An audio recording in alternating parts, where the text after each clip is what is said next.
क्या तो 10 मिनट उसको रिवाइज करते हैं जल्दी से, फिर कुछ प्रैक्टिस करते हैं और प्रैक्टिस करने के बाद एक नया कॉन्सेप्ट डिस्कस करेंगे। डन हो गया आज? तो आज की क्लास के 3 एजेंडा है। जो लास्ट क्लास में पढ़ा था उसको रिवाइज करते हैं, जो पढ़ लिया है उसके ऊपर सवाल देखते हैं, दोनों किस्म के सवाल देखेंगे, थ्योरी बेस्ड क्वेश्चंस भी देखेंगे, सिनेरियो बेस्ड क्वेश्चंस भी देखेंगे, और फिर उसके बाद इंशाल्लाह एक नया टॉपिक स्टार्ट करेंगे। डन हो गया? अगले 5 क्लासेस में हम किसी भी टॉपिक को कंप्लीटली कवर्ड नहीं करेंगे, हम सिर्फ छोटे छोटे कॉन्सेप्ट्स को जो डिफरेंट आइजाज में लिखे हुए सिर्फ उनको कवर करेंगे।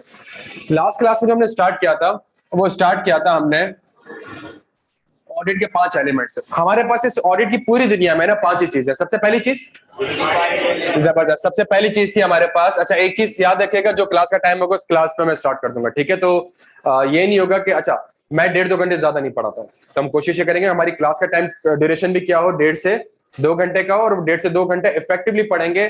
3.5 घंटे की मैं क्लास रखूं, मैं आधा घंटा लेट आऊं, फिर बीच में आधे घंटे का ब्रेक दूं, फिर उसके बाद एक नमाज का ब्रेक दूं। तो हम कोशिश करेंगे कि हम 1.5-2 घंटे के लिए मिले और 1.5-2 घंटे के लिए सिर्फ काम की बातें करें, उसको खत्म करें। सही है? तो नेक्स्ट टाइम जो भी क्लास का टाइम होगा मैं इस क्लास पे उस टाइम पे स्टार्ट कर दूंगा।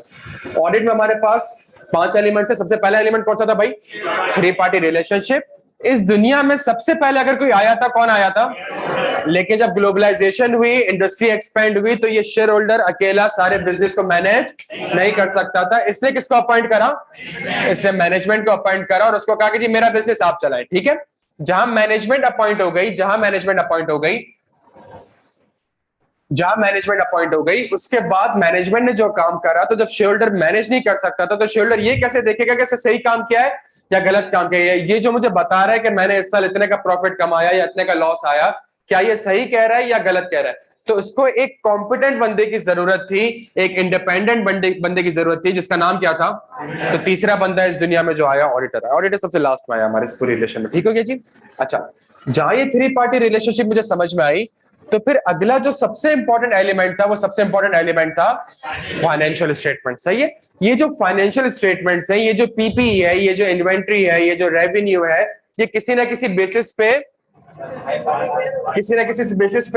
प्रिपेयर्ड होंगे। सर वो किस बेसिस पे प्रिपेयर्ड होंगे? वो होंगे आईएफआर, कोई ना कोई बेसिस होंगी। सही है? यूके गैप भी हो सकता है, इंडियन अकाउंटिंग स्टैंडर्ड्स भी हो सकता है, क्या होने की बेसिस होगी। अच्छा, ये एफएस बनेगी सर किसके हिसाब से? आईएफआरएस के हिसाब से।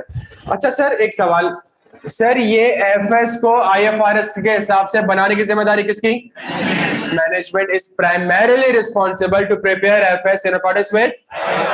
ये बात समझ आती है सबको? अच्छा, तो भाई मेरा काम क्या है? मेरा काम है कि मैंने क्या ऑब्टेन करना है, मैंने किस चीज के ऊपर ऑडिट एविडेंस ऑब्टेन करना है, कि क्या ये फाइनेंशियल स्टेटमेंट्स आईएफआरएस के हिसाब से बने भी है। मैनेजमेंट क्लेम करती है मैंने एफएस आईएफआरएस के हिसाब से बना लिए, मैं ये बैठ के चेक करूंगा कि क्या ये एफएस आईएफआरएस के हिसाब से बने भी। क्या यहाँ तक बात समझ आती? तो इसके लिए मुझे क्या चाहिए होगा प्यारे बच्चों? इसके लिए मुझे एविडेंसेस चाहिए होंगे, ऑडिट एविडेंसेस चाहिए, जो मैनेजमेंट कह रही है वो सही कह रही है या फिर गलत कह रही है। तो सर वो एविडेंस कैसे आएंगे? तो मैनेजमेंट की एक और जिम्मेदारी है कि वो ऑडिटर को इन्फॉर्मेशन प्रोवाइड। जब तक मेरे पास इन्फॉर्मेशन नहीं होगी, मेरे पास एविडेंस, मैं आपको कहूं आईक्यू का ऑडिट करें और मैं को नहीं, मैं टीचर के साथ कॉन्ट्रैक्ट भी नहीं दिखाऊंगा, मैं उसका अर्ली रेट भी नहीं बताऊंगा, मैं उसकी शेयरिंग परसेंटेज भी नहीं बताऊंगा, मैं रेंट एग्रीमेंट भी नहीं बताऊंगा, तो आप बोलेंगे सर मैं ऑडिट कर, मेरे पास एविडेंस कैसे आएगा कि जो आप क्लेम कर रहे हैं वो सही है कि गलत है? यहाँ तक बात समझ आती है? तो देयर मस्ट बी एविडेंस। ये वर्ड आपने सुना होगा आजकल रिसेंटली पाकिस्तान न्यूजीलैंड की सीरीज में कि जी if you have the information कि जी कोई सिक्योरिटी थ्रेट था, तो हमारे साथ एविडेंस शेयर करेंगे आपके पास सिक्योरिटी थ्रेट है, ताकि हम ये असेस कर सके। द पॉइंट इज कि जब तक पीसीबी के पास इंफॉर्मेशन नहीं है, तो हाउ दे कैन क्लेम कि जी उन्होंने जो डिसीजन लिया है या वो जो क्लेम कर रहे हैं वो सही कर रहे हैं। मैं पीसीबी या पीसीबी की एजेंसीज या आईएसआई इस चीज को ऑडिट कर ही नहीं सकते जब तक सामने वाला ये क्लेम ना करे कि हाँ भाई मेरे पास ये थ्रेट्स मौजूद हैं। क्या यहाँ तक बात समझ आती है सबके?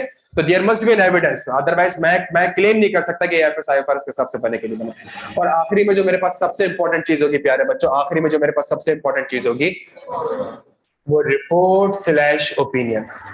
मैंने ये चीज को डिस्कस नहीं किया था, लेकिन मैं आपसे कहता हूं एज एन ऑडिटर मैं क्या ओपिनियन दूंगा शेयर होल्डर को। In our opinion, these financial statements are prepared in accordance with simple सी बात है, मैनेजमेंट क्लेम कर रही है कि जी एफएस आईएफआरएस के हिसाब से बने हुए, मैं बैठ के एविडेंसेस ले रहा हूं कि क्या एफएस आईएफआरएस के हिसाब से बने। द पॉइंट इज मुझे ओपिनियन भी तो फिर मैं यही दूंगा ना कि क्या ये फाइनेंशियल स्टेटमेंट आईएफआरएस के हिसाब से बने। क्या ये एक थोड़ा पिक्चर समझ आती है प्यारे बच्चों आपको? बेहतरीन हो गया। अच्छा, तो हमने फिर स्टार्ट किया और वी स्टार्टेड विथ आइजर 200। इसका हैंडआउट भी हम रीड कर लेंगे, पूरा कोई टॉपिक अगले 5-6 क्लासेस में कोई भी टॉपिक हम पूरा नहीं पढ़ेंगे, ये खुद और आपने खुद से पढ़ने की कोशिश भी नहीं। ऐसा ही नहीं कि मैं आज की क्लास में आजा 315 की तरफ मूव करूं तो आप किसी किताब से बैठ के आजा 200 का हैंडआउट रीड कर रहे हैं, पास्ट पेपर देख रहे हैं, आपने ऐसा कुछ नहीं करना, ठीक है। 5-6 क्लासेस से मुझे सुकून से सुनना है आपने। सबसे पहला जो स्टैंडर्ड आया ना प्यारे बच्चों, इसने आपको ऑडिट करना नहीं सिखाया, सेंस बनता है, सही है। इसने आपको ऑडिट करना नहीं सिखाया, इसने सबसे पहले आपको ये बता दिया, सबसे पहले आपको ये बता दिया ओवरऑल कि भाई एज एन ऑडिटर आप जब इस दुनिया में आए हो तो आपका ऑब्जेक्टिव क्या है, overall objective of an audit, कि भाई ऑडिट का ऑब्जेक्टिव क्या है, सही है। तो टेक्निकली स्पीकिंग ये मुझे क्या बताना चाह रहा है, ये मुझे बताना चाह रहा है रिस्पॉन्सिबिलिटी। टेक्निकली स्पीकिंग ये मुझे बताना चाह रहा है रिस्पॉन्सिबिलिटी। जब मैं रिस्पॉन्सिबिलिटी की बात करता हूं तो मैंने एक सवाल उससे पूछा, भाई मैंने कहा मेरी जिम्मेदारी क्यों बता रहे हो, पहले इस दुनिया में पहले मैं तो नहीं आया, पहले कौन आया है, तो भाई पहले तो मैनेजमेंट की जिम्मेदारी बताओ। उसने कहा बिल्कुल सही कह रहे हो, सबसे पहले मैं आपको जिम्मेदारी बताता हूँ किसकी, मैनेजमेंट की। मुझे जल्दी से बता दें मैनेजमेंट की 2 जिम्मेदारी क्या है, to prepare FS in accordance with IFRS and to provide all information to the auditor। क्या ये बात प्यारे बच्चों समझ आती है? जब तक आप मुझे एफएस आईएफआरएस के हिसाब से बना के नहीं देंगे, मैं कैसे ये कह सकता हूँ कि ये एफएस आईएफआरएस के हिसाब से बना है? और सिर्फ बना के नहीं देना, मुझे आपने क्या प्रोवाइड करनी है, इंफॉर्मेशन भी प्रोवाइड करनी। जब तक आप मुझे इंफॉर्मेशन प्रोवाइड नहीं करेंगे, मैं कैसे कह सकता हूँ कि ये एफएस आईएफआरएस साइंस बनती है, सही है। उसके बाद सेकंड मोस्ट इंपॉर्टेंट थिंग,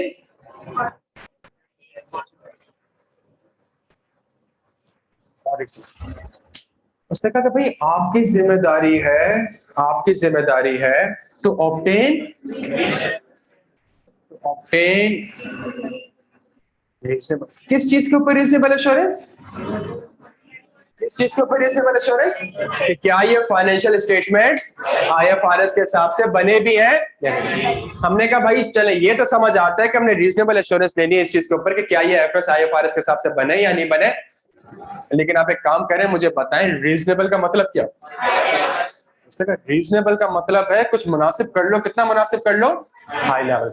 अच्छा, और मैंने कहा एश्योरेंस का मतलब हाई लेवल ऑफ कॉन्फिडेंस दे दो। किसको कॉन्फिडेंस दे दो, पॉइंट कौन करता है आपको, तो रिपोर्ट भी किसके पास जाएगी, शोल्डर के पास। और आप मुखातिब भी किससे, आप मैनेजमेंट से मुखातिब नहीं होंगे, आपसे टू ये रिपोर्ट जो एड्रेस होगी वो किसको एड्रेस होगी, to the shareholder of the company, because आपने मुझे अपॉइंट किया तो मैं आपसे मुखातिब हूं और मैं आपको बता रहा हूं कि क्या ये एफएस आईएफआरएस के हिसाब से बने कि नहीं बने। क्या यहां तक बात समझ आती है? अच्छा, रीजनेबल एश्योरेंस किस किस्म की एश्योरेंस है आपके पास, एक हाई लेवल ऑफ एश्योरेंस है, एक हाई लेवल ऑफ कॉन्फिडेंस है। क्या यहां तक बात समझ आती है? अच्छा, ये जो हाई लेवल ऑफ कॉन्फिडेंस आपने देना है, तो हमने एक सवाल पूछा, हमने कहा भाई हम तो chartered accountant, number 1 audit firm, number 2 audit firm, तो why as an auditor we cannot express, why we can't express absolute? का मतलब हो गया प्यारे बच्चों क्या हो गया, 100%। सर एज एन ऑडिटर आप 100% एश्योरेंस ऑब्टेन क्यों नहीं कर सकते? हमने एक सवाल पूछा, मतलब उसका हाई लेवल कितना, उसका हाई लेवल इतना कि वो 100% नहीं सर। अच्छा, नियत है 100% करने की, नियत है, कोशिश करनी है, कोशिश भी कर लो, लेकिन उसके बावजूद आप 100% एश्योरेंस ऑब्टेन नहीं कर सकते। क्यों? बिकॉज इस ऑडिट की दुनिया में, इस ऑडिट, जब मैं आपसे कहता हूं ऑडिट की दुनिया में, तो यही 5 एलिमेंट्स है। इस ऑडिट की दुनिया में क्या है प्यारे बच्चों, इस ऑडिट की दुनिया में हमारे पास इनहेरेंट लिमिटेशंस है।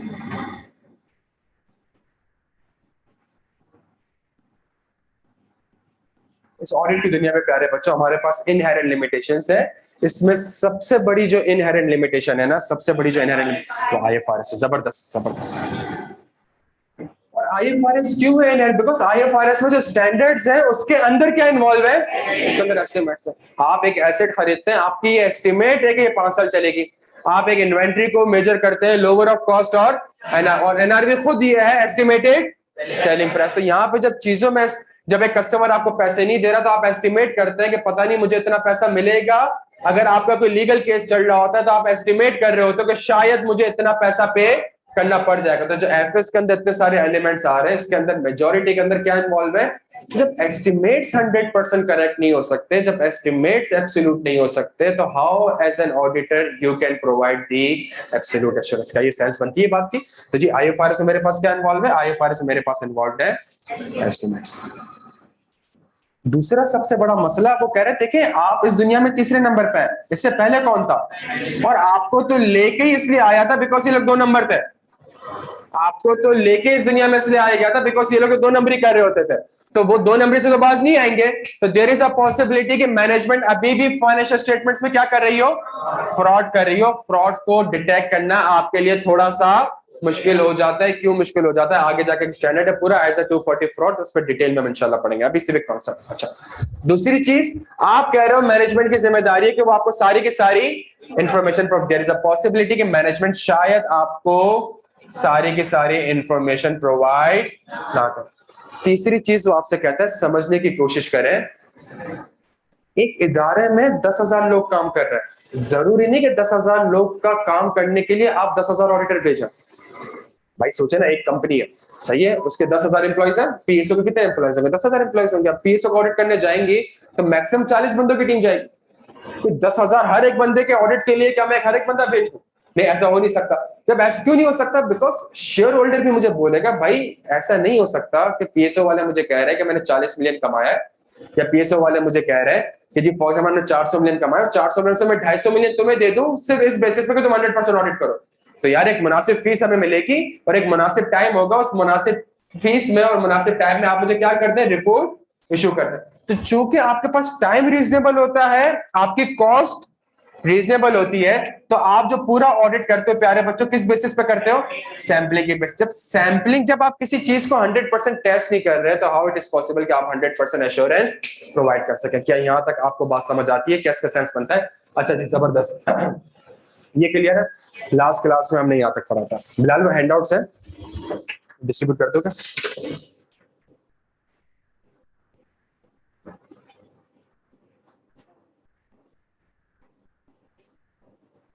ऑनलाइन वाला आप लोग क्लियर हो बेटा?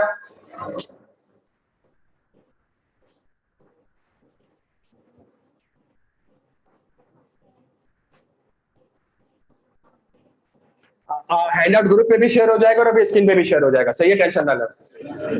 जल्दी करते हैं बिलाल। हाँ जी बोलो।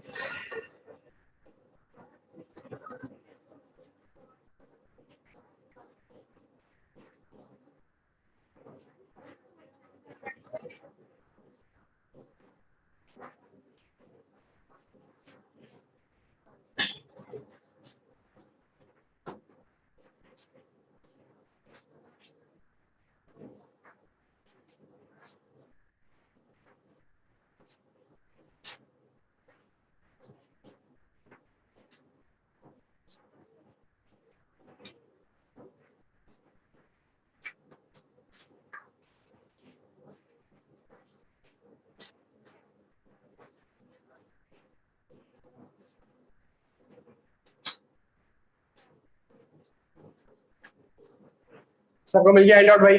स्टार्ट करें। अच्छा, सबसे पहले पेज पे आते हैं, हम जो पढ़ेंगे कोशिश करेंगे थोड़ी बहुत उसकी रीडिंग करें, कुछ पास पेपर्स वगैरह करें। अच्छा, international standard on auditing 200, screen share करती फिलहाल आपने? International standard on auditing 200, overall objective of the independent auditor and the conduct of an audit in accordance with the ISA. Before we discuss the auditor's responsibility, it is necessary to understand the, हाँ जी चले साथ साथ आना, it is necessary to understand the management responsibility. Recall the 5 elements of the assurance engagement. पहली जिम्मेदारी क्या है? To prepare FS in accordance with IFRS and to provide the auditor with all information. क्या ये बात समझ आती है सबको? अच्छा, now let's discuss the objective / responsibility of an auditor. Auditor is responsible to obtain reasonable assurance and to express an opinion whether FS are prepared in accordance with, क्या यहाँ तक बात सबके समझ आती है प्यारे बच्चों? अच्छा, now the question arises, what is, let's discuss this word separately. Reasonable का मतलब, reasonable is the high level of assurance but not the absolute. High है लेकिन absolute नहीं है। Assurance is to enhance the degree of confidence of the intended user. Assurance का मतलब है एक लेवल ऑफ कॉन्फिडेंस आपने इंटेंडेड यूजर को देना होगा, जो कि कौन होगा, जो कि शेयर होल्डर होगा। अच्छा, और आगे बढ़ते हैं थोड़ा सा प्यारे बच्चों। सवाल ये पैदा होता है, why the auditor can not express absolute assurance. The auditor is not expected to, आपसे आपसे ये आपकी रिक्वायरमेंट भी नहीं है, एंड कैन नॉट, और अगर आप चाहते हैं कि आपकी रिक्वायरमेंट है तो उसके बावजूद, ये दोनों वर्ड बड़े इंपॉर्टेंट है। आयजा कहता है, स्टैंडर्ड कहता है, मेरी आपसे एक्सपेक्टेशन नहीं है कि आप एब्सोल्यूट एश्योरेंस लें, प्लस आप ले भी नहीं सकते। सही है, ये दोनों बातें कहता है। The auditor is not expected to and can not obtain absolute assurance because there are inherent limitation of an audit. What are the inherent limitation of an audit? The inherent limitation of an audit arises from the nature of financial reporting. The preparation of the FS involve judgment by the management in applying the requirement of IFRS. For example, accounting asset. इसके नीचे आप चार चीजें और लिख सकते हैं। For example, IS2, for example, IS16। क्या यहाँ तक बात समझ आ रही है? तो आप लिख सकते हैं, for example IS2 inventory shall be measured at lower of cost, और फॉर एग्जाम्पल IS16 तो जो आपकी यूजफुल लाइफ है, जो डेप्रिसिएशन मेथड है, वो सारे के सारे एस्टिमेट से जजमेंट होती है। क्या यहाँ तक बात समझ आ रही है प्यारे बच्चों? दूसरी चीज है nature of audit procedures. Possibility that the management may not provide either intentionally or unintentionally complete information। Management शायद आपको सारी इंफॉर्मेशन प्रोवाइड ना करे। तीसरी चीज, फ्रॉड में involve sophisticated and carefully, Satyam वाले एग्जांपल सामने रखिएगा। फ्रॉड में involve sophisticated and carefully organise schemes design to conceal it, therefore audit procedures may be ineffective to detect the intentional misstatement। अगर एफएस में भी गलतियां हैं और वो जानबूझ के गलतियां की गई हैं और मैनेजमेंट जानबूझ के उसको छुपा रही है, तो आपके ऑडिट प्रोसीजर शायद उसको डिटेक्ट ना कर सके। तीसरी चीज, there is an expect audit to be conducted with a reasonable period of time and cost। There is an expectation by the user of the FS that the auditor will form an opinion within a reasonable period of time and cost, therefore audit perform audit based on the sampling। तो जो हमने पढ़ा कुछ, उसका एक handout आपसे share कर दिया, चीजें बोर्ड पे लिखी हुई है। क्या यहाँ तक बात समझ आती है? मैं आपको 2 से 3 मिनट दे रहा हूँ, अपनी फ्रीक्वेंसी के हिसाब से एक बार हैंडआउट रीड करें और इस डायग्राम को नोट करना है, इस डायग्राम को नोट करें। 2 से 3 मिनट दे रहा हूँ, छेती छेती ये काम करें।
सवालात पे आ जाए थोड़ा सा, जो कॉन्सेप्ट पढ़ेंगे साथ में थोड़े बहुत सवाल देखेंगे ताकि उसकी एप्लीकेशन को थोड़ा सा हम और समझ सके। नेक्स्ट पेज पे आपके पास सवाल आ रहा है।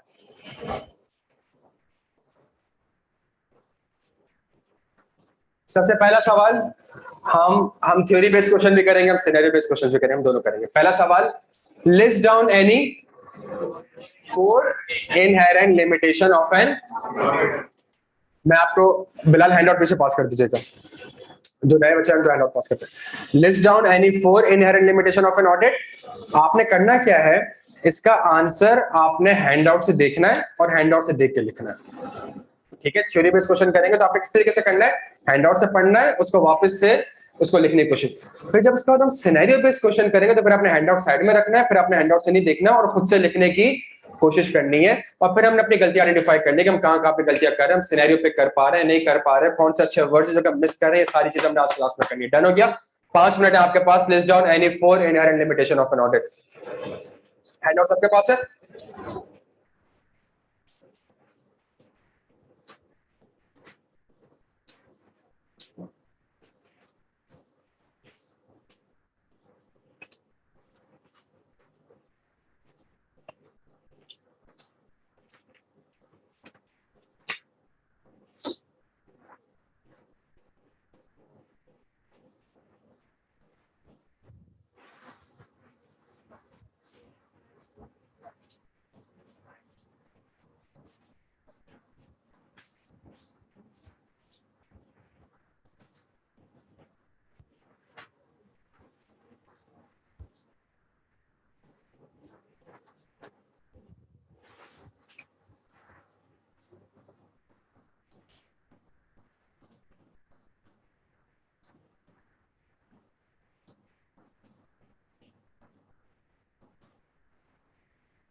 चार।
लिखिए आपने, डिस्कस कर ले इसको। 2 मिनट और चाहिए, 2 मिनट और ले ले आराम से। अच्छा देंगे आप, आपने वहां पे कॉन्सेप्ट डिलीवर करने होते हैं, ये बड़ा जो कि आगे जाके इंशाल्लाह हम सीखेंगे। एक चीज जो बड़ी इंपॉर्टेंट है वो ये है कि जो 4 उसने आपसे इनहेरेंट लिमिटेशन पूछी है ना, तो आपने कोशिश ये करनी है कि आपके आंसर्स के अंदर वो 4 पॉइंट्स, उसकी प्रेजेंटेशन ऐसी हो कि वो 4 पॉइंट्स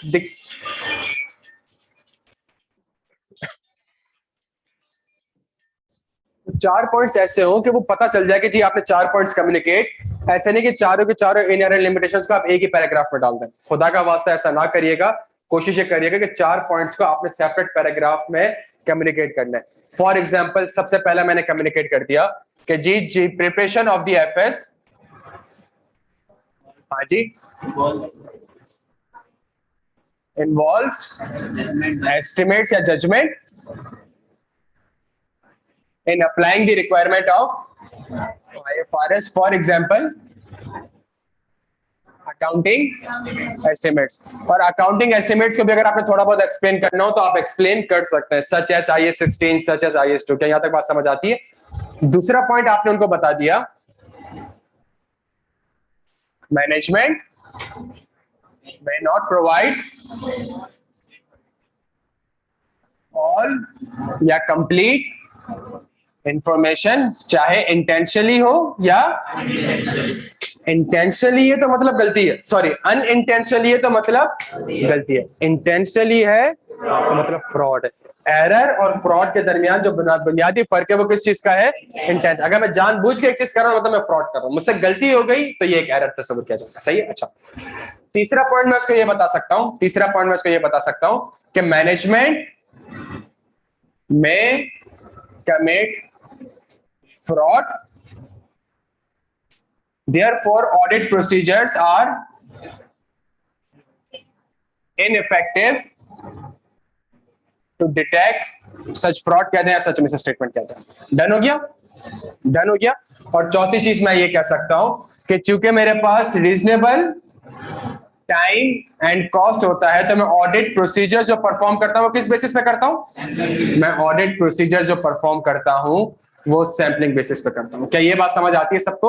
इस पूरे आंसर में आपने एक चीज बड़े बड़े गौर से नोट करनी है प्यारे बच्चों, 4 पॉइंट्स आपने सेपरेट बनाना है।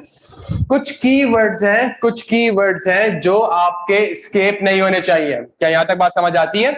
कुछ कीवर्ड्स हैं जो कि आपने मिस नहीं करने हैं। फॉर एग्जांपल एफएस आईएफआरएस के हिसाब से बनते हैं, उसमें जजमेंट अप्लाई होती है।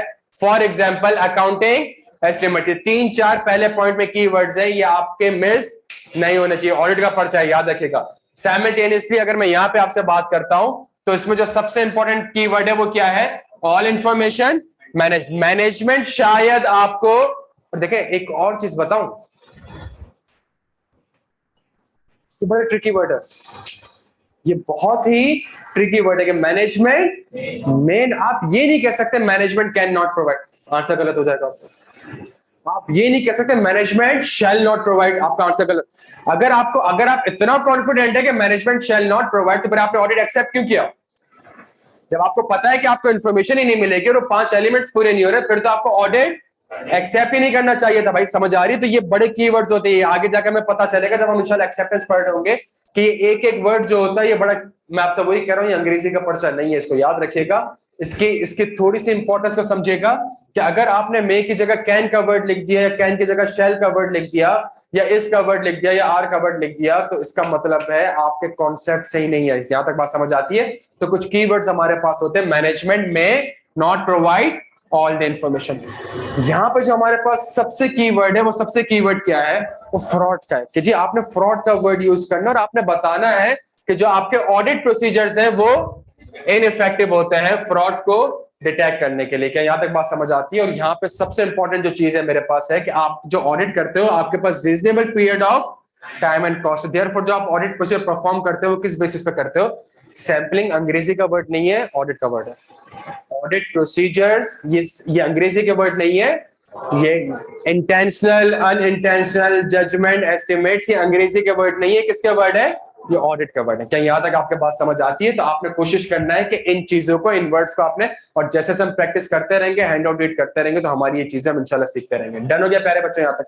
अच्छा, तो ये हमारे पास पहला सवाल था, थ्योरी बेस्ड क्वेश्चन, जिसमें आपने खुद हैंडआउट से देख के रिप्रोड्यूस करना था। प्रेजेंटेशन ऐसी होनी चाहिए और हमने कोशिश ये करनी है कि हमने कीवर्ड्स को स्केप नहीं करना। तो जब आप हैंडआउट रीड कर रहे हो तो खुदा का वास्ता है पूरे हाइलाइटर से हैंडआउट को आपने हाईलाइट, फायदा ही नहीं हुआ हाईलाइट करने का। सही है? तो जो ये कीवर्ड्स हैं उनको आपने हाईलाइट करना है।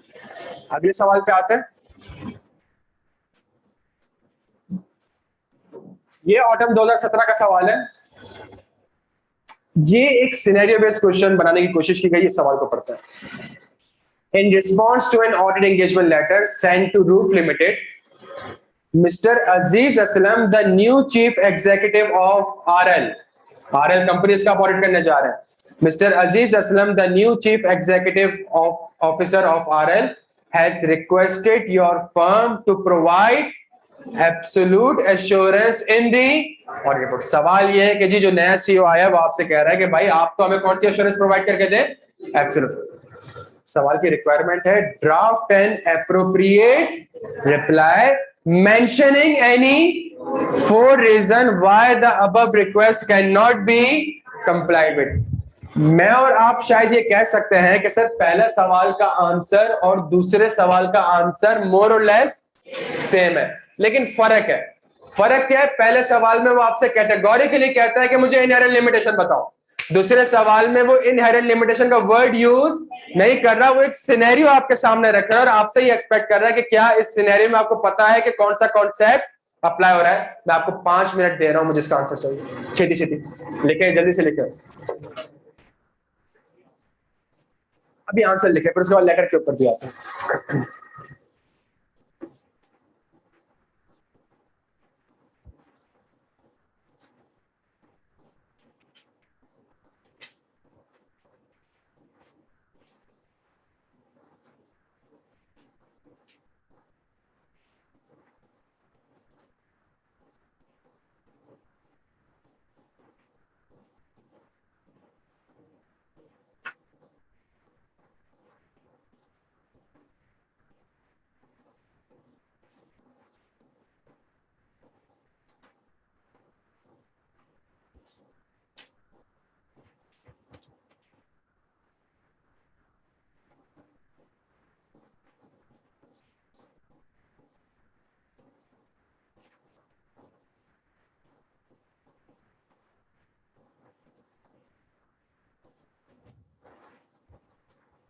बिलाली पीछे चला दो कि चैट।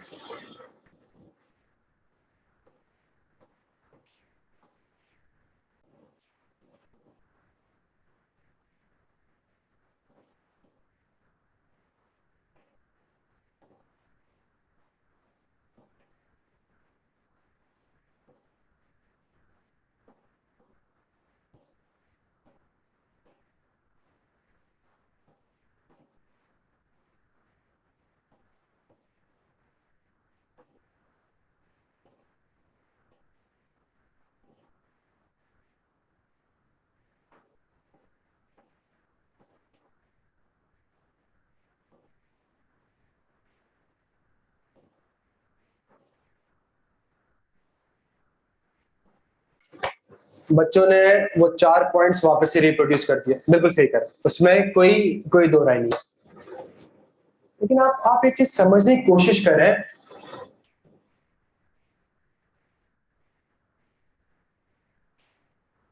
एक बच्चे ने आंसर इस, क्या पिछले सवाल का आंसर ये है, यही है क्या, इस सवाल का आंसर भी यही है? 100% ये नहीं है। देखिए अगर वो आपको मार्क्स दे रहा है और एक सिनेरियो बना रहा है तो वो आपसे एक्सपेक्ट कर रहा है। एक बच्चे ने लिखा the above request can not be complied because क्या, बिकॉज क्या, तो अगर आपने अपने आंसर में इनहेरेंट लिमिटेशन का वर्ड यूज नहीं किया तो आपके मार्क्स स्किप हो जाएंगे, आपको नहीं मिलेंगे। देखें वो आपसे एक्सपेक्ट, वो ये एक्सपेक्ट कर रहा है कि क्या बच्चा ये पिक कर पा रहा है कि ये इनहेरेंट लिमिटेशन का कॉन्सेप्ट है। पहली चीज वो ये भी सिनेरियो बेस्ड क्वेश्चन की एक आसान कैटेगरी है, बिकॉज पॉइंट्स ही रिप्रोड्यूस करने, सही है। अब बच्चा क्या कह रहा है, I am sorry the above request can not be complied, या बच्चा कह रहा है I am sorry the above request, नहीं I am sorry I can not provide, नहीं एक ने लिखा आई मे नॉट प्रोवाइड, किसने लिखा था, मे का वर्ड किसने लिखा था, आपने लिखा था, किसने लिखा था, मे का वर्ड आपने लिखा था। एक बच्चे ने लिखा आई मे, अच्छा मैं अगर वैसे मैं टारगेट किसी को नहीं करूंगा, मैं नॉर्मली ये बता दूंगा कि बच्चे ने ये लिखा है, बट अगर मैं ऐसे टारगेट कर दूं कोई मसला तो नहीं है आपको, हम लोग साथ सीखना है, सही है। बच्चे ने कहा I may not provide, I may not provide का मतलब देयर इज अ पॉसिबिलिटी कि you can provide absolute assurance. I may not provide का मतलब क्या है जी, मुझे लगता है कि शायद, शायद का मतलब है कि अगर आप ऐसी मेहनत करें तो आप एब्सोल्यूट एश्योरेंस प्रोवाइड। देखिए ये मैं आपसे अगेन कह रहा हूं, ये अंग्रेजी का पर्चा नहीं है प्यारे बच्चों, ये किस चीज का पर्चा है। अगर आपने इतना कुछ लिख दिया, बच्चा कह रहा है सर लेटर है, तो लेटर का फॉर्मेट आप लिख दें कि बखिदमत जनाब हेडमास्टर साहब मैं यहाँ खैरियत से हूँ और उम्मीद करता हूँ आप इस, ये मैटर नहीं करता। ये सब कुछ लिखने के बाद अगर आपने इनहेरेंट लिमिटेशन का वर्ड यूज नहीं किया तो इट मींस आप कॉन्सेप्ट डिलीवर नहीं कर सके। आप उसको बता रहे हो मुझे 4 पॉइंट सटे में, मैं ये लिख रहा हूँ। आगे जाके मैं आपको ये भी बताऊंगा कि एक सवाल हम कर रहे होंगे, पहला सवाल करेंगे 4 पार्ट्स हमने लिखे, अगले सवाल जब हम करेंगे बच्चा वापस से 4 पार्ट्स लिखेगा और सही लिख रहा होगा लेकिन उसको मार्क्स नहीं मिलने होंगे, बिकॉज वहां पे एक इंडिकेशन चली जाती है, इसको हम इंशाल्लाह आगे जाके डिस्कस करेंगे। आपने कहना क्या था, आपने कहना था, अभी सुनिएगा, ये सेम है, ठीक हो गया जी, ये सेम है। आपने कहना था आप ये क्यों कह रहे हैं, मैं, आप उसको अपनी जात, मतलब आप ये क्यों समझ रहे हैं कि आपको टारगेट किया जा रहा है? आप ये ना कहें मैं, आप कहें आप कौन है? The auditor can not and is not expected to. ये एक अच्छा अल्फाज है कि मैं कर भी नहीं सकता और स्टैंडर्ड्स मुझे अलाउ भी नहीं करता। मतलब वो कहता है कि आप एक्सपेक्ट भी ना करें। ये एक अच्छा वर्ड समझ में आ रहा था ऑडिटर। मैं आपसे ये कह रहा हूं कि वो जो लाइन हमने लिखी है ना, वो मैंने आयजा से लिखी है। ये बड़ा फर्क होगा अगर मैं आपको वो समरीज बना के दूं और क्या कहते हैं अंग्रेजी में 4 पेज को 1 पेज में करके दे दूं, तो ये सारे वर्ड्स हमारे क्या हो रहे होंगे प्यारे बच्चों? इसकी, बिकॉज जब 4 पेज को मैंने 1 पेज पे लेके आना होगा तो वो कैसे आएगा? सारे वर्ड्स को स्किप कर रहा हूँ मैं। जब वर्ड्स स्किप हो जाएंगे तो आपके कॉन्सेप्ट ऑटोमेटिकली डिमिनिश हो जाएंगे और पेपर में लिखने के लिए कुछ नहीं होगा। 4 पेज पढ़ोगे तो पेपर में कुछ 4 लाइनें लिख सकोगे, एक ही पेज पढ़ के जाओगे तो पेपर में लिखना आपके लिए बड़ा मुश्किल हो जाएगा। तो auditor can not and is not expected to provide absolute assurance because there are certain inherent limitations which are as follows। और अब आप 4 पॉइंट्स प्रोड्यूस करें तो आपने दोनों बातें कम्युनिकेट कर दी कि भाई इनहेरेंट लिमिटेशन की वजह से मैं एब्सोल्यूट एश्योरेंस नहीं ले सकता, प्लस मैं चाहूं भी तो नहीं ले सकता, प्लस एक्सपेक्टेशन भी नहीं रखे मुझसे कि मैं ये कर सकता हूं। मैं नहीं कर सकता। क्यों नहीं कर सकता? बिकॉज ये 4 इनहेरेंट लिमिटेशंस है। क्या यहां तक बात आपको समझ आ रही है प्यारे बच्चों? तो अगर इस तरीके से हम पढ़ेंगे ना एक एक वर्ड को, कि अगर आपने शेल की जगह मे लिख दिया, मे की जगह कैन लिख दिया, ये टेक्निकली आपके साथ में कॉमन सेंस वाली बात है ना। The auditor may not provide, may का मतलब तो ये कि जी देयर इज अ पॉसिबिलिटी कि शायद प्रोवाइड कर सकता, तो वो कह तो रहा है करूं, और फिर आप कह रहे हो मैं नहीं करूंगा। तो आप समझ आ रही है? तो आपने अपने वर्ड्स को इस तरीके से चूज करना है प्यारे बच्चों। यहाँ ड्राफ्टिंग वाकई में मैटर करेगी, लेकिन ड्राफ्टिंग में जो असल 90% चीज मैटर करेगी वो ऑडिट के वर्ड्स करेंगे। Inherent limitation, absolute assurance, FS, judgement, fraud, estimate, ये वर्ड ज्यादा मैटर करेंगे। क्या यहाँ तक बात समझ आ रही है? अगर आप अब अपने आंसर्स को, अब आप ये लाइन देखें जो हमने लिखी है और आप अपने आंसर को देखें, आपका आंसर में अंग्रेजी है। आप इसको छोड़ दें, इस 4 पॉइंट्स को छोड़। जो पहली चीज है, जो first impression is the last impression. अगर आप अब अपने आपके आंसर को देखें तो आपके आंसर में क्या चीज आ रही है? अंग्रेजी आ रही है आपके आंसर में, वो ऑडिट की जबान। और जब तक आपके आंसर में ऑडिट की जबान नहीं आएगी तो ऑडिट का पर्चा पास करना थोड़ा सा मुश्किल हो जाएगा। इररिस्पेक्टिव आप 1 पेज लिखे कि आप 1.5 पेज लिखे। अगर आपने मेरे दोस्त ये चारों पॉइंट्स रिप्रोड्यूस करे और आपने इनहेरेंट लिमिटेशन का वर्ड यूज नहीं करा तो आपने मार्क्स स्किप कर दिया। आप समझे इस बात को? वो सब आप देखें, पहला पार्ट क्या था? 4 इनहेरेंट लिमिटेशन बता दो। दूसरा पार्ट था कि वो आपसे कह रहे हैं एब्सोल्यूट एश्योरेंस, तो आप पता है ना कि मैं एब्सोल्यूट एश्योरेंस नहीं दे सकता, इसलिए बिकॉज देयर आर कीवर्ड था। ये कीवर्ड आप मैं स्किप कर रहे। जब आप इससे कीवर्ड स्किप करेंगे ऑडिट के प्यारे बच्चों, आपको मार्क्स मिलना थोड़ा सा मुश्किल हो जाएगा। क्या यहां तक बात समझ आ रही है? तो ये हमारे पास सिनेरियो बेस्ड क्वेश्चन की एक कैटेगरी है जो कि नॉर्मली आसान कैटेगरी तस्वीर की जाती है, बिकॉज यहाँ पे भी पॉइंट्स रिप्रोड्यूस करने। लेकिन मसला कहाँ पे आता है? मसला आता है कि जो स्टार्ट करना होता है ना, वो स्टार्ट आप लोग सही नहीं करते। जब स्टार्ट सही नहीं करते ना तो वहां पे इंप्रेशन खराब पड़ रहा होता है एग्जाम में। तो डन हो गया यहाँ पे प्यारे बच्चों? अच्छा जी,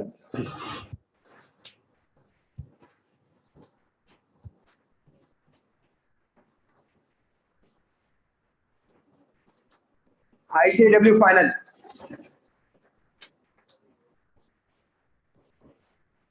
सवाल आ गया सबको? इसी पेज पे आखिरी सवाल है, ICAW फाइनल।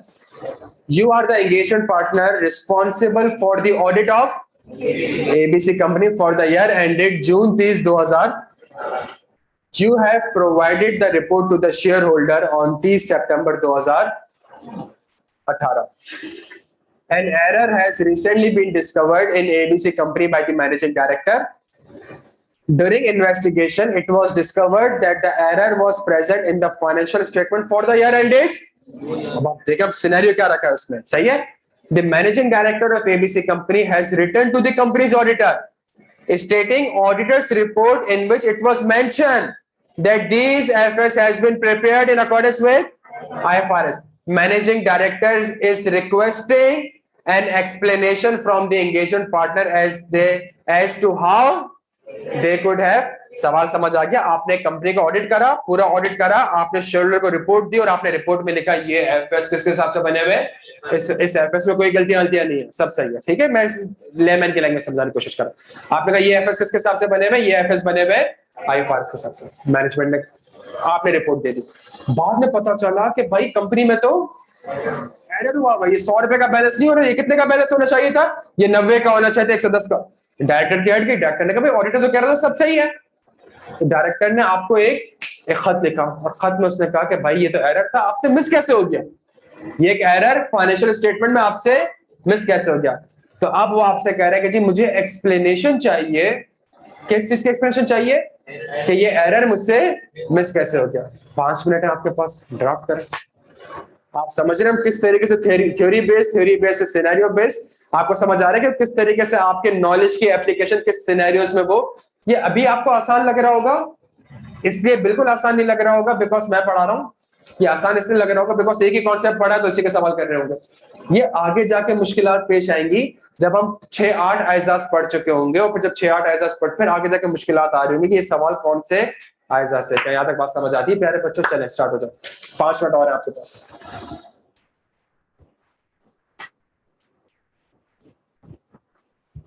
और इसको अच्छे ड्राफ्ट करना है। जो पहला सवाल किया उसमें जो गलतियां थी उसको हमने काउंटर करना था सेकंड सवाल में, वहां पे ना। अब जो सेकंड सवाल में जो गलतियां करी हैं उसको हमने इंश्योर करना है कि वो हमारे पास थर्ड सवाल में ना हो। तो इस तरीके से हमने क्लास में प्रैक्टिस करनी है। ऑनलाइन वाला आप लोग क्लियर हो बेटा?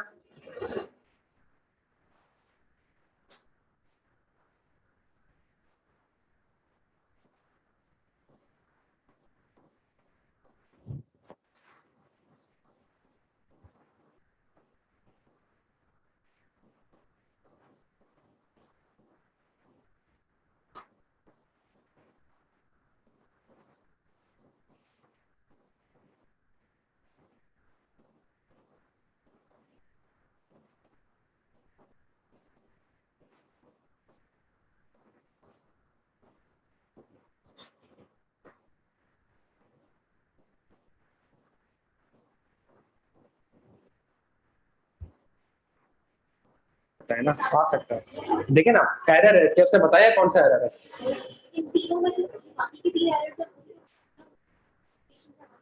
चारों की चारों होंगी, फोर्थ वाली भी। यहाँ तक बात समझ आती है सबके? अच्छा भाई, अगर मैं इस सवाल को भी डिस्कस करूं तो इसका आंसर, हाँ जी, अगर मैं इस सवाल को डिस्कस करूं तो इसका आंसर और ये आंसर अब बिल्कुल सेम है। अगेन मैं उसको कहूंगा तो auditor is can not and is not expected to provide. देखिए मेरे, जब मैं high level of assurance provide कर रहा हूं, सुनिएगा मेरी बात को, ये 0% है। क्या मैं 100% एश्योरेंस ऑब्टेन कर सकता हूँ? क्या मैं 100, तो मैं रीजनेबल या हाई लेवल कितना होगा? 80%। 80% हाई नंबर है ना, एक हाई लेवल से 30% तो नहीं होगा ना, कितना होगा नॉर्मली? 80%, 85, 100 नहीं होगा, सही है। तो जब मैं 80% एश्योरेंस ले रहा हूं तो देयर इज अ पॉसिबिलिटी कि कुछ चीजें मुझसे मिस होंगी। कुछ क्यों क्यों मिस होंगी? Because there are inherent limitation. तो आपने इस पे क्या करना है, इस पे से सिनेरियो पिक करना था मुझे कि भाई अगर कोई चीजें मुझसे मिस हुई है, फॉर एग्जाम्पल एक सिनेरियो को समझते हैं। भाई सेल्स तो 100 रुपए की नहीं 150 की रिकॉर्ड होनी चाहिए। मैं क्या बोलूंगा? जल्दी बता दे भाई, मेरे तो सैंपल में नहीं आया था ये। जो मेरे सैंपल में आया था 100 रुपए का, वो 100 रुपए के हिसाब से रिकॉर्ड हुआ था। ये जो आप ट्रांजैक्शन की बात कर रहे हैं ये तो मेरे सैंपल में ही लेते हैं। अगर मेरे सैंपल में आया होता तो मैं फिर आपको बताता कि समझ आ रही है आपको बात? भाई कंपनी केस हार गई, प्रोविजन रिकॉर्ड होना चाहिए था, आपने तो प्रोविजन रिकॉर्ड, मैनेजमेंट ने भी रिकॉर्ड नहीं करा है आपने। भाई मैनेजमेंट ने मुझे बताया ही नहीं कि भाई क्या कहते हैं कंपनी केस हार गई है। मैंने 10 बार पूछा था उससे, मैंने आपके लॉयर को भी पूछा था, आपके लॉयर ने भी मुझे नहीं बताया, मुझे बताया मैं क्या करूं। पहली चीज थी ना कि आपकी जिम्मेदारी है और आपने सारी की सारी इंफॉर्मेशन प्रोवाइड करनी, आपने नहीं करा। भाई आपने तो कहा था भाई इन्वेंट्री 100 रुपए की खराब हो गई है, भाई तो एक्चुअल में 1000 रुपए की खराब है, तो भाई एस्टिमेट है ना। भाई मैंने तो एस्टिमेट किया था कि 100 रुपए की खराब होगी, आपकी मैनेजमेंट ने एस्टिमेट किया था, मुझे वो एस्टिमेट बाद में जाके 1000 रुपए की खराब हो, 2000 रुपए की खराब हो, तो एस्टिमेट खुद 100% करेक्ट नहीं है, तो फिर कैसे मेरे साथ एक्सेलरेशन क्या बात समझ आती है? तो आपके पास चारों के चारों पॉइंट्स यहाँ पे एप्लीकेबल होंगे कि जी the auditor is and can not expect to provide absolute assurance because there are certain inherent limitations, और मेरे पास ये फिर इनहेरेंट लिमिटेशन। क्या यहाँ तक बात समझ आती है आपको? ये कितने नंबर का सवाल था? आप समझ रहे प्यारे बच्चों, तो कॉन्सेप्ट को पढ़ने में कोई आधा पौना घंटा लगेगा, फिर प्रैक्टिस में हमें ठीक ठाक टाइम लगेगा, और अभी भी एक वार्म अप है, सही है, इसलिए ताकि कॉन्सेप्ट के एप्लीकेशन साइमल्टेनियस थोड़ा बहुत देखते रहे। असल जो ऑडियो स्टार्ट होगा वो 6ठी-7वीं क्लास से स्टार्ट होगा, 5 क्लासेस सिर्फ हमने कैजुअल बातें करनी। एक चीज बड़ी इंपॉर्टेंट, अगर ये सवाल 6 नंबर का होता, सेम सवाल, तब भी यही होता, ये तब 6 देने लिमिटेशन होती, ये तो पढ़ाई नहीं करना। अब मैं आपसे अब गेम खेलते हैं थोड़ा सा। आईकैप का मसला क्या है, वो मार्क्स को चेंज कर रहा होता है और उसके बेसिस पे आपके आंसर चेंज हो रहे होते हैं। सेम सवाल ऐसे करते को कॉपी करेगा, 6 नंबर का पूछ लेता। हाँ, स्टार्टिंग डिफरेंट करते क्या, या 4 को 2 बार लिख दे। हाँ जी, आप समझे नहीं, सेम होगा। आप ये तो भूल जाए मैडम कि अगर आईसीडब्ल्यू ने एक सवाल 4 नंबर का पूछा है ना, तो आईकैप उसको बड़ा चौड़ा सवाल की रिक्वायरमेंट भी बढ़ाएगा, सब कुछ करेगा, मार्क्स कम करेगा, मार्क्स कभी नहीं बढ़ाएगा, ये तो आप भूल जाए कैसे। बट व्हाट इफ अगर आईकैप आपसे यही सवाल 6 नंबर का पूछता है, एक ही पॉइंट नहीं,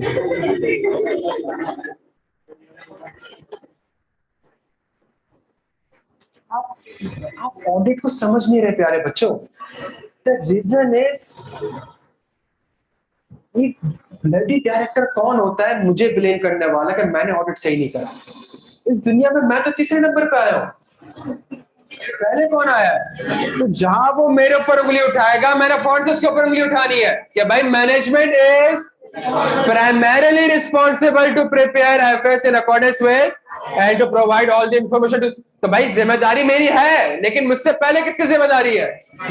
तो जहां उसने सवाल 6 नंबर का पूछ लिया, इस तरह से पूछ लिया, आपने फौरन से उसको बताना है कि भाई आपकी प्राइमरी रिस्पॉन्सिबिलिटी है to prepare FS in accordance with IFRS, और आपकी जिम्मेदारी थी मुझे सारी की सारी इंफॉर्मेशन, मेरी भी जिम्मेदारी है to obtain which is the high level of assurance but not the, because there are inherent limitation of an audit which are as follows। अब जाके मुझे 6 नंबर मिलेंगे। यार बच्चे सुनिएगा मेरी बात को, थोड़ा सा ऑडिट को समझ, आपने तो क्लेम करना है ऑडिट के एलिमेंट्स के बेसिस पे कि हाउ डेयर, ये ना लिखे बट हाउ डेयर यू कि जी आप मेरे पर उंगली उठा रहे हैं कि मैंने ऑडिट सही नहीं किया। भाई मैं, आप तो 12 महीने आप बैठे हैं यार वहां पे, मैं तो साल के एंड में आता हूं ऑडिट करने के लिए, सही है। तो आपकी जिम्मेदारी तो आपकी है to prepare FS in accordance with and to provide all the information to the auditor. मेरी जिम्मेदारी है to obtain reasonable assurance which is the high but is not the absolute assurance because there are certain inherent limitation which are as। अब फिर आपने बैठ कर, आप समझ रहे हैं, आपने पूरे दरिया में से देखना पड़ेगा कि कौन कौन सा कॉन्सेप्ट सेम सवाल होगा, लेकिन अगर वो मार्क्स बढ़ा देना तो 4 लिमिटेशन को 6 करने की कोशिश खुदा का वास्ता ना करिएगा। आप सोचे कि एफएस में एक गलती आ गई, अगर एफएस में एक गलती आ गई आपने तो उसको क्लेम करना है, उसके ऊपर चढ़ाई करनी है कि भाई जिम्मेदारी आपकी थी, मुझ पे क्या कह रहे हो यार, आपकी जिम्मेदारी थी टू प्रिपेयर एफएस। ये बात समझ आती है। आंसर सेम नहीं रहेगा, सबसे ये पहला पैराग्राफ आएगा, सही है, ये फर्स्ट पैराग्राफ होगा। फर्स्ट पैराग्राफ क्या होगा प्यारे बच्चों? मैनेजमेंट रिस्पॉन्सिबल नहीं, मैनेजमेंट इज प्राइमरीली रिस्पॉन्सिबल, ये कीवर्ड है यहाँ पे, ये वो वर्ड है जो कि आप जिस वर्ड से पता चल जाएगा मैनेजमेंट इस दुनिया में पहले आई है, फिर शेयर होल्डर, फिर ऑडिटर आया। तो management is primarily responsible to prepare FS in accordance with IFRS and to provide all information to the auditor। Auditor is responsible to obtain reasonable assurance which is the, but is not the auditor cannot and is not expected to obtain because there are, ये मेरे answer का structure होगा। हाँ देखिए madam, अब आप खुद वाली बातें कर रही है। मैनेजमेंट पहले आपसे कह रही है कि गलती है, आपसे मिस कैसे हुई? सॉरी, देखिए एक चीज हमेशा याद रखिएगा, ये जो डॉक्यूमेंट है ना, डॉक्यूमेंट है, ये क्या है? ये एफएस है। इस एफएस के ऊपर आपका साइन नहीं होता।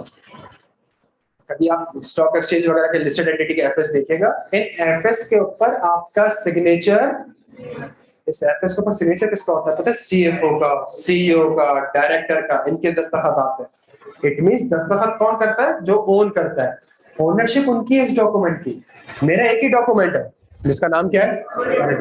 और मैं कहता हूँ जो एफएस है ना वो आईएफआरएस के हिसाब से करना। इस एफएस को ओन करना ये सारी की सारी, भाई चलो अगर मैनेजमेंट आपसे कहती है मुझसे गलती होगी, भाई एस्टिमेट से, तो भाई मेरे ऊपर चढ़ाई क्यों कर रहे हो? तो तुम एक चीज बनाते हुए ये कह रहे हो कि एस्टिमेट से, तो मैं भी तो इंसान ही हूँ, तो मेरे पास भी तो एस्टिमेट्स वाला क्लेम अप्लाई होगा। क्या तक बात समझ आ रही है? तो जो एफएस है ये मैनेजमेंट और डायरेक्टर्स की ओनरशिप होती है, ये ऑडिटर की ओनरशिप नहीं होती। आपकी ओनरशिप सिर्फ एक कागज का पर्चा, ऑडिट रिपोर्ट एक पेज का, तो वो एक पेज की ऑडिट रिपोर्ट उस एफएस का स्टेटस चेंज कर देती है और उसको कहती है ऑडिटेड फाइनेंशियल स्टेटमेंट। सिर्फ एक दस्तखत आपका एक कागज के पर्चे पे उस एफएस को कहती है ऑडिटेड फाइनेंशियल स्टेटमेंट्स। क्या यहाँ तक बात तैयार है बच्चे, समझ आती है? जी सर। हाँ, ऑडिटर क्यों अकाउंटेबल नहीं है? अच्छा, अब मसला पता है क्या है? किसी ने देखा केपीएमजी वर्सेस जेडीडब्ल्यू शुगर मिल? मसला ये, आप लोग मार्केट देखते भी नहीं है, आप लोग फेसबुक देखते हैं, इंस्टा देखते हैं, मूवीज देखते हैं। आप लोग चार्टर्ड अकाउंटेंट बनने जा रहे हैं और आपको पता ही नहीं कि हैस्कॉल में हुआ क्या। मैं इंजीनियर से पूछूं कि हैस्कॉल में क्या हुआ? मैं लॉयर से पूछूं हैस्कॉल में क्या हुआ? मैं डॉक्टर से पूछूं हैस्कॉल में क्या हुआ? मैं बड़ी जबरदस्त बात कर रहा हूँ। एक हम आप लोगों की जो प्रोफेशनल ग्रूमिंग रुक चुकी है ना प्यारे बच्चों, जो फ्रेंड सर्कल चेंज हो चुका है, खुदा का वास्ता इसको थोड़ा सा ठीक करें। अगर आपको नहीं पता जेडीडब्ल्यू शुगर मिल स्कैंडल तो पता है ना, जो नैब वगैरह ने सारी हरकतें हुई थी, तो पता है ना। तो सारी उंगलियां उठी ऑडिटर्स के ऊपर। तो ऑडिटर क्या कर रहा था जब इतने बड़े बड़े फ्रॉड चल रहे थे और हवाले चल रहे थे, सारे काम चल रहे थे? ऑडिटर क्या था? ऑडिटर केपीएमजी था। तो हमारे ऊपर 3 बंदे बैठ गए, एक है आईकैप, एक है दूसरा है कि अगर हम इंटरनेशनल फर्म के साथ एफिलिएट है तो वो भी हमारे ऊपर बैठा हुआ है, वो आके ऑडिट हमारा चेक करता है कि मैंने ऑडिट सही करा था। जब डिलाइट का पार्ट था, डिलाइट हर साल आता था, हमारी फाइल सेलेक्ट करता था, चेक करता था कि हमने ऑडिट सही करा है कि नहीं। तीसरा है एसएससीपी, और चौथी जो सबसे बड़ी चीज आ रही है जो मार्केट में किसी को नहीं पता, वो है AOB, audit oversight board. Audit oversight board का अल्फाज से समझ में आ रहा होगा कि जी आप जो पाकिस्तान में ऑडिट चल रहा है उसको ओवरसाइट करने के लिए एक बोर्ड बनाया जा रहा है, जो कि बोर्ड आपके ऑडिट को रेगुलराइज करेगा और ये असेस करेगा क्या आपने ऑडिट सही करा है कि नहीं। तो केपीएमजी में एओबी इन्वॉल्व हुआ, ऑडिट ओवरसाइट बोर्ड इन्वॉल्व हुआ, और केपीएमजी को उस ऑडिट में उसने कोई 70 से 80 पेज लिखे कि आपने ऑडिट सही नहीं किया। और खुदा की कसम वो रिपोर्ट आप जाके पढ़ लें, हर पैराग्राफ में ऑडिटर ने ये कहा because there are inherent limitations, लेकिन उसने कहा नहीं, बिकॉज आपने अभी तक इस आयजा का नाम पूरा नहीं पढ़ा। पढ़े पहले पेज पे।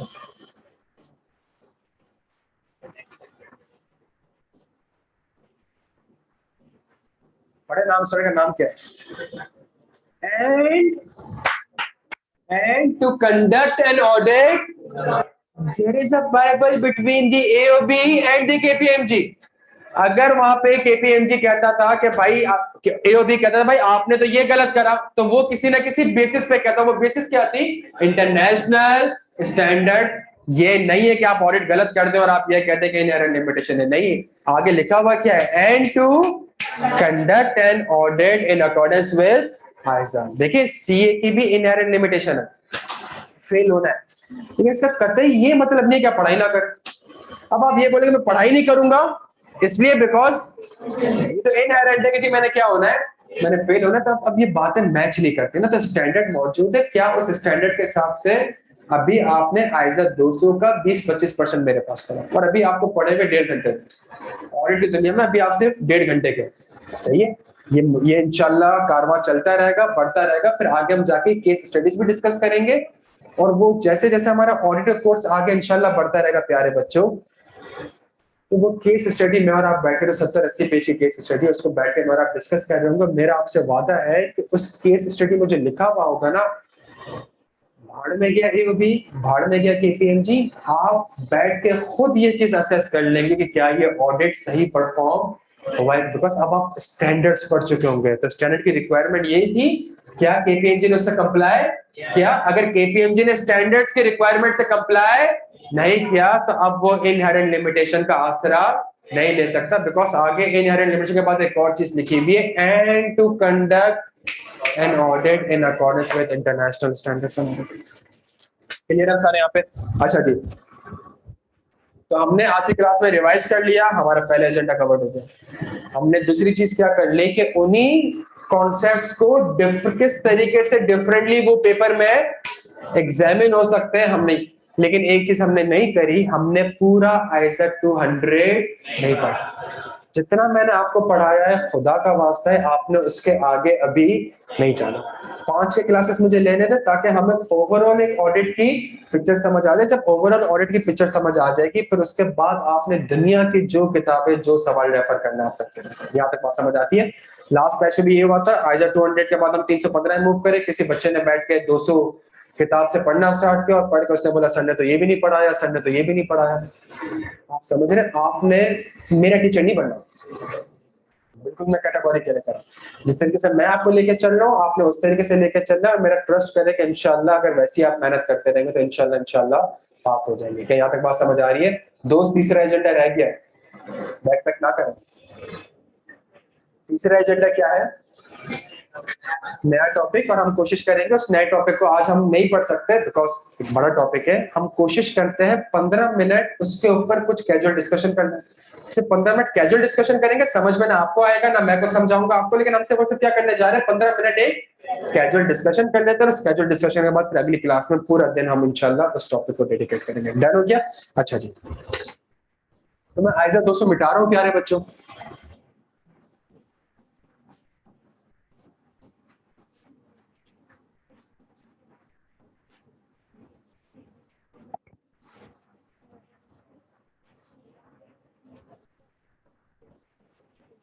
एक जो स्टैंडर्ड है प्यारे बच्चों मेरे पास, वो है आइजा 315। मैं एक कॉन्सेप्ट आपके साथ डिस्कस कर रहा हूं, आइजा 315। अब जो आगे हम बात करने जाएंगे, हमें ऑडिट का स्कोप समझ में आ गया, जिम्मेदारियां समझ आ गई, ये एक जनरल कॉन्सेप्ट था, ये क्लियर है? अब जो हमारी अगली 4-5 क्लासेस होने जाएंगी वो किन फेजेस में होगी? वो पहला फेज होगा प्लानिंग का, दूसरा फेज होगा परफॉर्मेंस का, तीसरा फेज होगा रिपोर्टिंग का। ये हमने पहली क्लास में डिस्कस किया था, प्लानिंग, परफॉर्मेंस और रिपोर्टिंग कोई 70 मार्क्स का है, तो जाहिर सी बात है 3 क्लासेस में हम 70 मार्क्स को कवर करने की कोशिश नहीं करेंगे, ना कर सकते, साफ सी बात है। हम 3 क्लासेस में क्या करने की कोशिश करेंगे कि हमें प्लानिंग का ओवरव्यू पता चल जाए, हमें परफॉर्मेंस का पता चल जाए, हमें रिपोर्टिंग, तो हमें पूरी ऑडिट की कंप्लीट साइकिल समझ में आ जाए। जब ऑडिट की कंप्लीट साइकिल समझ में आ जाएगी तो फिर छठी क्लास से हम पूरे आइजाज को पढ़ना स्टार्ट करेंगे। क्या यहाँ तक बात समझ आती है आपको? अच्छा, एक मेरे पास स्टैंडर्ड है आइजा 315, ये स्टैंडर्ड प्राइमरीली है प्लानिंग का, और इसका नाम है, इसका नाम है प्यारे बच्चों, इस नाम से ही लग रहा है कि प्लानिंग का स्टैंडर्ड है। इस नाम से ही लग रहा है, क्या लग रहा है कि ये कौन सा स्टैंडर्ड है? सिर्फ 10 से 15 मिनट कैजुअल डिस्कशन हो गया बच्चों। अच्छा, ये बात मुझे पता है,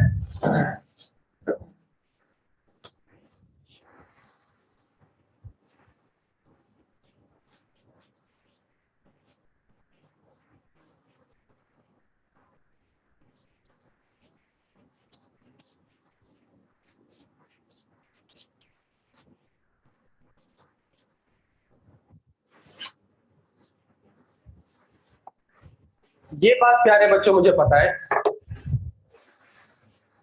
जो भी हम पढ़ेंगे आंसर बोर्ड पे लिखा है, ये मेरी बात का यकीन करें, मैं आपको दिखा प्रूफ भी कर दूंगा इंशाल्लाह, अगली क्लास में ज्यादा प्रूफ होता रहेगा कि जो भी हम पढ़ेंगे चीजें कहां लिखी हुई है, वही बेसिक कॉन्सेप्ट। अच्छा, एक चीज समझने की कोशिश करिएगा, चलिए 5 मिनट मेरी इंपॉर्टेंट बात सुन लेकर बच्चों, बड़ी इंपॉर्टेंट है।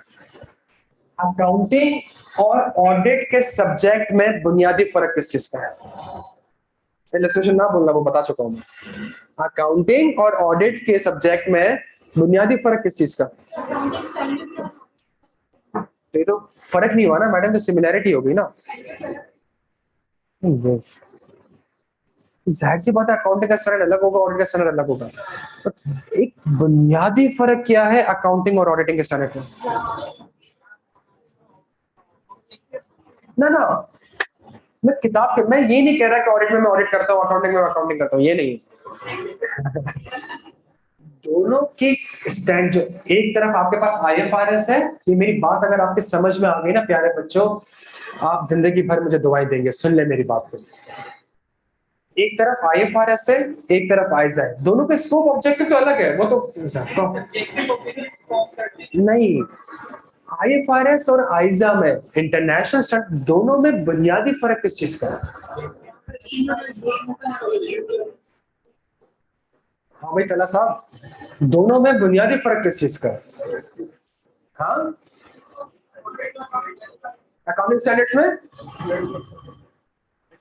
एस्टिमेट्स होते नहीं, लिंकेज नहीं। अभी 2 दिन हुए तो लिंकेज का वर्ड सीखे हुए हर जगह अप्लाई कर रहा है, पूरी इंडस्ट्री अप्लाई करती है। One of the key difference between the IF, सुनिएगा आप लोग अकाउंटेंट, आपको पता होना चाहिए। One of the key difference between accounting standards and auditing standard is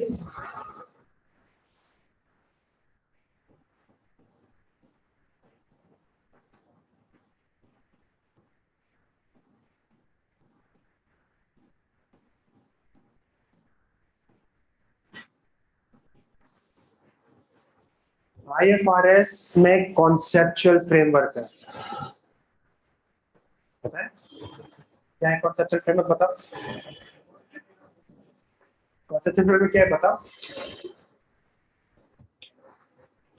ये हमारा हाल है, बहुत बुरा हाल है सर। कॉन्सेप्चुअल फ्रेमवर्क क्या है?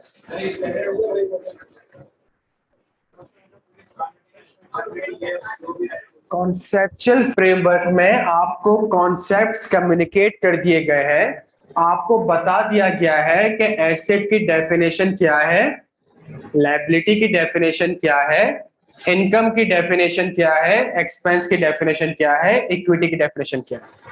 और आप आगे जाके जितने भी स्टैंडर्ड्स को देख लेंगे ना, जितने भी स्टैंडर्ड्स को देख लेंगे, वो सारे के सारे लिंक्ड है किसके साथ? कॉन्सेप्चुअल फ्रेमवर्क के साथ। और स्टैंडर्ड मुश्किल चीज थोड़ी है। फॉर एग्जाम्पल, मैं आपके सामने एक एग्जाम्पल डिस्कस करता हूँ, सुन लीजिएगा ताकि हमें एटलीस्ट पता चल जाएगा हम अगले 4-5 क्लासेस में क्या करने चाह रहे हैं।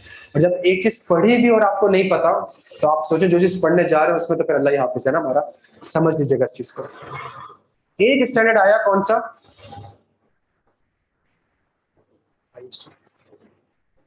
ऐसा ही है।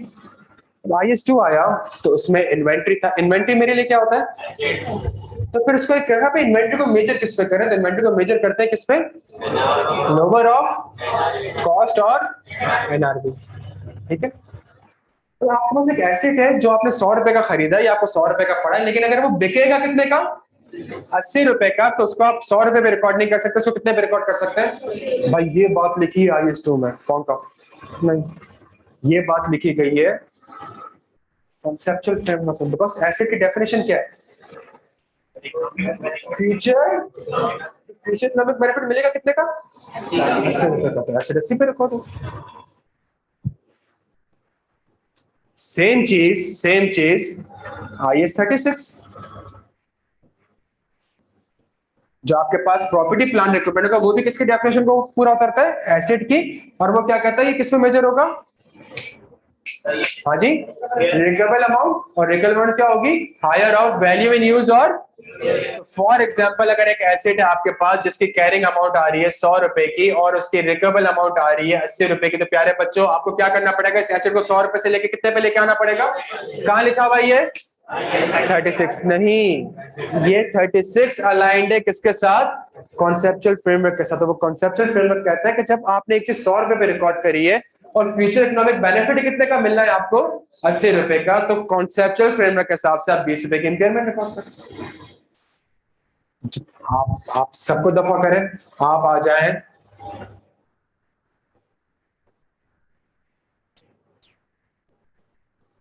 बैड डेट एक्सपेंस, अगर आपको पता है कस्टमर से आपका रिसीवेबल 100 रुपए का है और आपको लगता है कि 20 रुपए शायद वो नहीं देगा, तो आपको क्या रिकॉर्ड करना पड़ेगा? कहाँ लिखा हुआ है? IFRS 9 में नहीं, कॉन्सेप्चुअल फ्रेमवर्क में लिखा हुआ है। आगे सारे स्टैंडर्ड्स कॉन्सेप्चुअल फ्रेमवर्क से, तो आगे जाके जब आपके पास, मैं 13 साल से फॉर्म में हूं ना, तो इतने अकाउंटिंग के मैटर ऐसे आते हैं हमारे पास जिसका आंसर IFRS में नहीं दिया हुआ होता, तो उसका आंसर हम ढूंढते कहां से? और आप बन जाए चार्टर्ड अकाउंटेंट और आप मेरे पास आए किसी दिन, गपशप लगाते हैं और मैं आपके सामने 2-3 सिनेरियोस रखता हूँ, आप मुझे अकाउंटिंग एंट्री बता दो। अकाउंटिंग तो दूर की बात, आप मुझे उसकी अकाउंटिंग डेबिट क्रेडिट अगर आप बता देंगे ना चार्टर्ड अकाउंटेंट बनने के बाद, मैं आपको वाकई में चार्टर्ड अकाउंटेंट बन जाऊंगा। सारी चीजें IFRS में एक्सप्लेन। आई सर्टिफिकेट पढ़ा हुआ? इंटेंजिबल एसेट कितने लोगों ने पढ़ा हुआ? जिन्होंने पढ़ा हुआ है उनसे मैं एक बात करता हूँ, वो याद है जब आप एक इंटेंजिबल एसेट डेवलप कर रहे होते हो तो वो कहता है एक वक्त तक सारा का सारा क्या हो जाएगा? एक्सपेंस आउट, अनलेस जब आपको लगे कि ये बन जाएगा, फीजिबल है, टेक्निकली वायबल है। क्यों आपको ऐसा लगे? बिकॉज फ्यूचर में पैसा आना स्टार्ट जब आपको लगे तब आप उसको एसेट कर सकते हो, अदरवाइज आप एसेट। तो आप जितने भी ट्रीटमेंट को देखेंगे वो सारे बैक एंड में कहां से अलाइंड है? कॉन्सेप्चुअल। आइजा का मसला क्या है? आइजा में कॉन्सेप्चुअल फ्रेमवर्क नहीं है। आइजा का मसला क्या है? आइजा का सबसे बड़ा मसला यह है कि उसमें कॉन्सेप्चुअल फ्रेमवर्क नहीं है, डिफाइंड ही नहीं है कॉन्सेप्चुअल फ्रेमवर्क। एक होता है ना कॉन्सेप्चुअल फ्रेमवर्क जिसके बेसिस पे सारा है, वो कॉन्सेप्चुअल फ्रेमवर्क आइजा में डिफाइंड नहीं है। चूंकि आइजा में डिफाइंड नहीं है कॉन्सेप्चुअल फ्रेमवर्क, प्यारे बच्चों, हमने बैठ के करना क्या है? आइजा में कॉन्सेप्चुअल फ्रेमवर्क डिफाइंड नहीं है। जब हमने जो अगली 5 क्लासेस में काम करना है ना, वो 5 क्लासेस में काम किस चीज के ऊपर करना है? ये जो खला है जो किताब में नहीं है, किसी भी किताब में नहीं है, इसको पूरा करना है। अगर आपने 5-6 क्लासेस मेरे साथ बैठ के एक कॉन्सेप्चुअल फ्रेमवर्क समझ लिया ऑडिट का, अगली 60 क्लासेस मेरा आप यकीन करें सुकून की होगी। और अगले 60 क्लासेस जो हम पढ़ेंगे वो इन 5-6 क्लासेस फिर एक कॉन्सेप्चुअल फ्रेमवर्क होगा ना, फिर एक बहस होगी। समझ आ रही है? तो अगर आपने, एक सिंपल सी बात करता हूं और ये बड़ा जरूरी है, देखिए मैं आपको मैं 5-7 मिनट ऑफ कर दूंगा, मंजूर है? मैं नया टॉपिक स्टार्ट भी नहीं करूंगा, मंजूर है? लेकिन जो मैं आपसे एक बात करने की कोशिश कर रहा हूं प्यारे बच्चों, आप लोग अपने करियर के एक बहुत ही क्रिटिकल टाइम पे, बहुत ही क्रिटिकल टाइम पे, और आप कोशिश प्यारे बच्चों ये करें, गधे घोड़ों वाली पढ़ाई ना करें। खुदा का वास्ता है आपको, आप गधे घोड़ों वाली पढ़ाई ना करें। आपने जब तक उस चीज का पीछे लॉजिक को नहीं समझा, और अगर आपने इतना अकाउंटिंग में, आईए में, इंटर में, बीकॉम में, आईए में, FR1 में इतने घंटे एक्सपेंड करने के बाद अगर उस सब्जेक्ट की आपको लॉजिक समझ में नहीं आए, इतना पढ़ने के बाद 1000-2000 घंटे चार्टर्ड अकाउंटेंट बनने जा रहा है, और अकाउंटिंग के सब्जेक्ट में अगर ये हाल है तो लॉ टैक्स में आगे जाके आपका क्या हाल होना है? जब तक आपको वो लॉजिक समझ में नहीं आई, वो क्रक्स समझ में नहीं आया, वो कॉन्सेप्चुअल। आपको क्या लगता है फर्म का जो पार्टनर होता है उसको IFRS आता है? नहीं, कैटेगोरिकली आपसे कह रहा हूं, उसको आता क्या पता है? कॉन्सेप्चुअल फ्रेमवर्क, उसका एक्सपीरियंस है, उसका कॉन्सेप्ट। जब हम उससे बात करते हैं ना तो वो कहता है ये एसेट की डेफिनेशन तो पूरी नहीं कर रहा, ये लायबिलिटी की डेफिनेशन तो पूरी नहीं कर रहा, इस तरीके से बात कर रहा होता है। और जब कहते हैं ना एसेट की डेफिनेशन पूरी नहीं कर रहा, तो हम कहते हैं मैं एसेट की डेफिनेशन क्या थी, लेकिन मुझे डेटा दे दो, मैं तुम्हें वैल्यू न्यूज भी डिटरमाइन करके दिखाता हूँ, मैं तुम्हें रिकवेबल अमाउंट भी डिटरमाइन, मैं FIFO LIFO से मैं 10 पेज पढ़ सकता हूँ, तुम लेकर तो आओ मेरे पास सवाल। द पॉइंट इज, जो अल्टीमेट करक्स है, जो अल्टीमेट लॉजिक है प्यारे बच्चों, अपने करियर के बड़े क्रिटिकल पार्ट पे खुदा का वास्ता है इस चीज के ऊपर काम करें। आपको पता है एक चीज, इंसान की जो सोच है कितनी वसी है, ये इतनी वसी सोच है प्यारे बच्चों।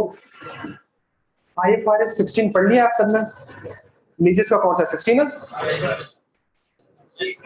लीजेस पढ़ लिया सबने? अच्छा, कितने लोगों ने पढ़ लिया? जितने लोगों ने पढ़ लिया मैं उनसे एक बात करता हूँ, सही है? बाकी आज सर मुर्तजा का पहला टॉपिक IFRS 16 है। अच्छा, लीजेस का जो टॉपिक था ना IFRS 16, पहले क्या होता था पता है? पहले ये होता था कि मेरे पास ये AC है, सही है, इसके लायक 10 साल है, मैंने आपको रेंट पे दे दिया, कितने साल के लिए? 3 साल के लिए। तो 3 साल मैं इसको रेंट इनकम चार्ज करता था, आप रेंट एक्सपेंस चार्ज करते थे। ये अकाउंटिंग होती थी पहले, जो मैंने पढ़ी हुई थी। आईएफआरएस का जो हेड ऑफ बोर्ड मेंबर था ना, वो एमिरेट्स के जहाज में जा रहा था। सुनिएगा, मेरा अकाउंटेंट था ना, एमिरेट्स के जहाज में बैठा हुआ था, और वो कह रहा था, क्या कह रहा था अपने दोस्त से कि ये जहाज किससे लिया होगा एमिरेट्स वालों ने। कहा भाई जहाज उसने रेंट पे लिया होगा। उसे कहते जहाज रेंट पे लिया होगा तो ये जहाज इसकी बुक्स में रिकॉर्ड हो रहा होगा कि सामने वाले की बुक्स में रिकॉर्ड हो रहा होगा।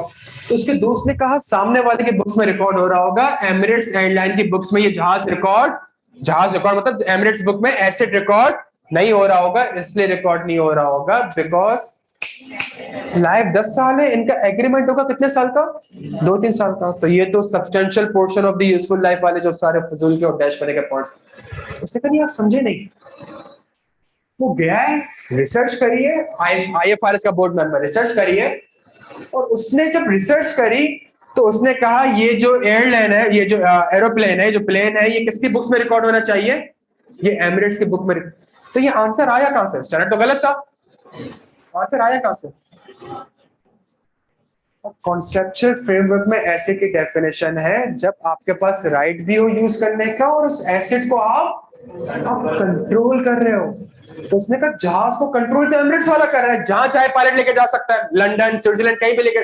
तो इसको कंट्रोल कौन कर रहा है, इससे इकोनॉमिक बेनिफिट भी कौन अचीव कर रहा है, एमिरेट्स अचीव कर रहा है। तो भले ही 10 साल की लीज टर्म हो, भले ही 10 साल इसकी प्लेन की यूजफुल लाइफ हो, और एग्रीमेंट भले ही 2 साल का हो, बट इस 2 साल तक एसेट को यूज कौन कर रहा है, कंट्रोल कौन कर रहा है, पावर किसके पास है, इकोनॉमिक बेनिफिट कौन ड्राइव कर रहा है। कॉन्सेप्चुअल फ्रेमवर्क के बेसिस पे चेंजेस आया प्यारे बच्चों। एक स्टैंडर्ड था जो कि 30 साल से पढ़ाया जा रहा था, 30 साल से हम लोग पढ़ रहे थे, हम लोग पढ़ा रहे थे, पर हम गलत पढ़ा रहे थे।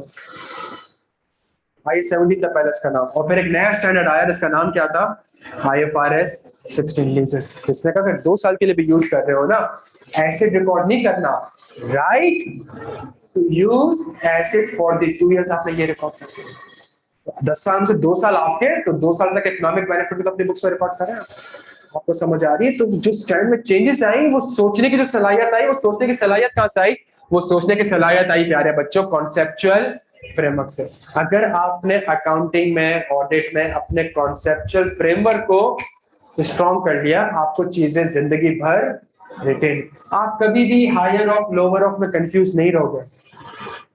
कॉन्सेप्चुअल फ्रेमवर्क है भाई, रिकॉर्ड इतने पे होना चाहिए। क्यों, ऐसे की डेफिनेशन है कि यहां तक बात आपको समझ आती है।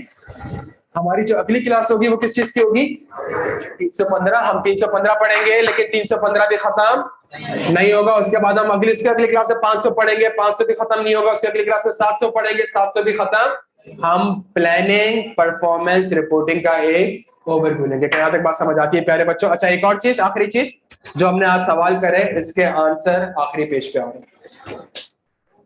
डन हो गया इसके सवाल, मैं इसको रीड नहीं कर रहा, आपने घर जाके उसको रीड कर लेना। हम अगली क्लास में इसको इंशाल्लाह डिस्कस करेंगे। डन हो गया प्यारे बच्चों, अपना बेहद ख्याल रखिएगा। खुदा हाफिज।